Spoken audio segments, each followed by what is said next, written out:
साथ साथ आगे बढ़ते हैं। सलीम साहब, मैं आपकी जानिब आना चाहूँगी। अफवाहें की जा रही थी या सिलेक्शन कमेटी जो है पीसीबी की, उसमें कुछ चेंजेस एक्सपेक्ट की जा रही थी, लेकिन अब वो तमाम अफवाहें दम तोड़ गई हैं। जो सिलेक्शन कमेटी है वही बरकरार रहेगी, अब वही काम करेगी। और इसके साथ साथ सिकंदर बख्त और अगर सरफराज अहमद के इख्तियारात के हवाले से जो बात की जा रही थी, उसकी अब तक अभी कुछ खास ऐलान नहीं हुआ। देखिए, बहुत पिछले कुछ दिनों से हमें देखने में आया है कि एकदम से अफवाहें क्रिकेट के हवाले से बढ़ गई हैं और बहुत सारी ऐसी खबरें आ रही हैं। सिलेक्शन कमेटी बदल गई, ये आ गया, वो आ गया, ये टीम में नहीं होगा, ये होगा। एकदम से ये शुरू हुआ है अफवाहों का सिलसिला। और पीसीबी मगर उसकी तरदीद करते रहता था ऑफ द रिकॉर्ड। पहली दफा ये सिलेक्शन कमेटी वाली जो बात थी वो रिकॉर्ड का हिस्सा भी बनाया। पीसीबी ने पूरा प्रेस रिलीज किया कि जी सिलेक्शन कमेटी में हम कोई चेंज नहीं कर रहे, और अब वही पुराने वाले जो सिलेक्टर्स हैं वही काम करेंगे।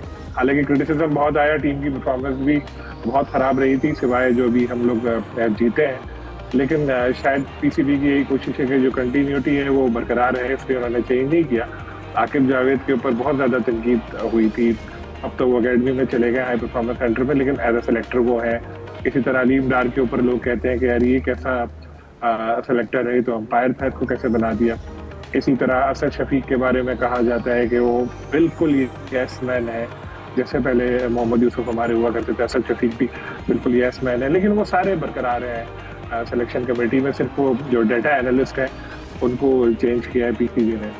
तो शायद पुराने जो फैसले हैं उन सब की जो तसल्सल है वो बरकरार है। मगर अब देखना है परफॉर्मेंस कैसी रहती है और हमारी टीम आगे कैसा खेलती है। जब किसी मजबूत हरीफ से हमारा मुकाबला होगा, खुशकिस्मती से आगे तो अभी बांग्लादेश है, उसके बाद वेस्ट इंडीज है। वेस्ट इंडीज की वो टीम जो अभी इंग्लैंड में तीनों T20 हारी, तीनों वनडे हारी, इतनी स्ट्रांग है नहीं। उनको के घर पे सब शेयर होते हैं और वो सीरीज में भी अब सुना है T20 मैचेस तक उसको महदूद कर दिया जाएगा।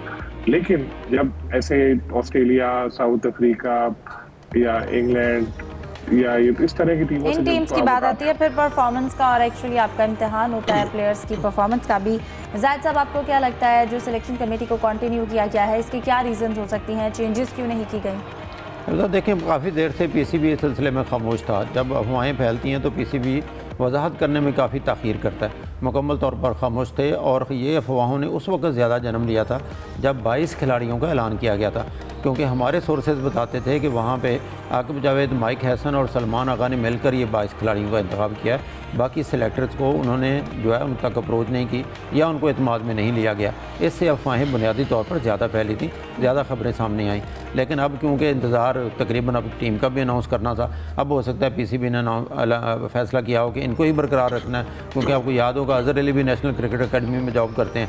फिर इसी दौरान सिकंदर बख्त और सरफराज के बारे में भी आया, जिन्होंने इस्लामाबाद में 1 या 2 मीटिंग्स अटेंड भी की हैं, लेकिन उनके बारे में ताहाल जो है पीसीबी जो है वो ऑन द रिकॉर्ड मुकम्मल तौर पर खामोश है। हाँ, अलबत्ता इधर उधर से खबरें मिल रही हैं कि जी वो एक थिंक टैंक के तौर पर काम करेंगे, अपने प्लेयर्स की परफॉर्मेंस के बारे में सिलेक्शन कमेटी को आगाह करेंगे। लेकिन अब कम अज़ कम ये सिलसिला ख़त्म हो गया और मैं समझता हूँ कि अगर सरफराज को उसमें लेते हैं तो ये एक अच्छा फ़ैसला है। सरफराज एक वाहिद कैप्टन या ऐसे प्लेयर हैं, माजी में जब भी देखें उन पर सवाल हुआ कि आप टीवी पे बैठकर तबसरे क्यों नहीं करते, लोगों के बारे में बात क्यों नहीं करते, कि उन्होंने हमेशा ये जवाब दिया कि मैं दिन के साथ खेलता रहा हूँ, उनके बारे में कोई नेगेटिव बात करूँ या कोई भी ऐसी बात जो उनको दुखी करे या उनको नेगेटिव पोर्ट्रेट करे तो वो मेरा ज़मीर मुझे इजाज़त नहीं देता।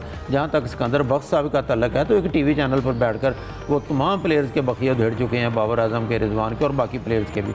और यहाँ फिर वही होगा कि शायद बोर्ड जो है वही अपनी रवायत को बरकरार रख रहा है कि जो किसी टीवी चैनल पर बैठकर जो है वो अपने तेज़ तबसरे करते हैं, जिसकी बाद मिसाल है मोहम्मद आमर बिसेन और कई प्लेयर आए हैं ऐसे, और इसी तरह से सिकंदर बख्त को भी शायद आपने उसमें शामिल कर लिया। लेकिन इन दोनों के बारे में ताहल पीसीबी जो है वो ऑफिशियली खामोश है, इसके बारे में कोई वजाहत नहीं। अभी तक कोई पिक्चर क्लियर नहीं है, थोड़ी सी क्लैरिटी नहीं आई हमारे सामने। यूसुफ, अगर हम बात करें बांग्लादेश का दौरा है, वेस्ट इंडीज़ का, इसके लिए कौमी T20 का इंतखाब किया जाएगा। इस इंतखाब में बाबर और रिजवान की, बल्कि T20 में उनकी पोजीशन क्या देखते हैं?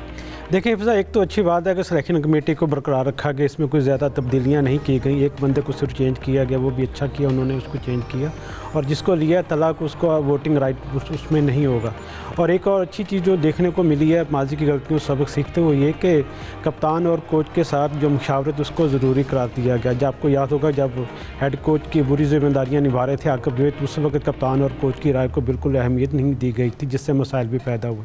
अब ठीक है, गलतियाँ हमने की हैं, दोबारा हम अच्छे उसको करने की कोशिश कर रहे हैं। अब सिलेक्शन कमेटी के बाद जहाँ तक सरफराज अहमद का भी जिक्र हुआ, मेरे इत्तलात के मुताबिक सरफराज अहमद को जो चेयरमैन के कंसल्टेंट के तौर पर साथ रखने की कोशिश की जा रही है, उनको वहाँ पर उनसे काम लिया जाए, हर मामले में उनकी क्रिकेट के वाले से मुशावरत उनकी हासिल की जाए, बतौर कंसल्टेंट वो जिम्मेदारियाँ अदा करें। लेकिन इस बारे में अभी तक हतमी तौर पर कोई अप्रूवल कोई अभी तक सामने नहीं आ पाई। पाकिस्तान की टीम को अब जाना, चूँकि बांग्लादेश उसके बाद वेस्ट इंडीज़ का टूर है हमारा, और उसके बाद अफगानिस्तान की टीम ने यहाँ पर आना है, लेकिन अब उसको भी ट्राई नेशन की शक्ल देने की कोशिश की जाए, जिसकी इब्तदाई बातचीत भी जारी है। इन तीनों सीरीज़ के लिए अब नौजवान खिलाड़ियों के साथ एक टीम तैयार करने की कोशिश की जा रही है। सिलेक्शन कमेटी के जो इब्तदाई मुज़ाकरात हैं, बातचीत है, मुशावरत वो हो चुकी है हेड कोच के साथ भी और कप्तान के साथ भी। और उसमें यकीनी तौर पर आपने बेहतर फरमाया कि बाबर आजम, रिजवान, शहनशाह अफरीदी ये फ़िलहाल हमें दिखाई नहीं दे रहे, लेकिन साथ ये भी वाज़ेह किया गया है कि इन खिलाड़ियों पर दरवाजे बिल्कुल बंद नहीं हुए। इनको सिर्फ अपनी जो स्किल है उसको थोड़ा बेहतर करने की ज़रूरत होगी। जो इस वक्त रिक्वायरमेंट है T20 की, जिसमें स्मार्ट क्रिकेट आपने खेलनी है, उसको बेहतर करना, स्ट्राइक रेट को, वो ज़रा उस पर तवज्जो देने की ज़रूरत होगी। अच्छी बात है कि पाकिस्तान अब नौजवान खिलाड़ियों के साथ जाने की कोशिश कर रहा है, लेकिन शहनशाह अफरीदी कैसे बॉलर यकीनी तौर पर हो सकते हैं जिनकी कम बैक उनको करवाना चाहिए, उनको थोड़ा एतमाद देना चाहिए, क्योंकि हमारे पास बॉलर की अगर बात की जाए तो उसमें ज़्यादा इतनी काट दिखाई नहीं देती शहनशाह अफरीदी के बगैर।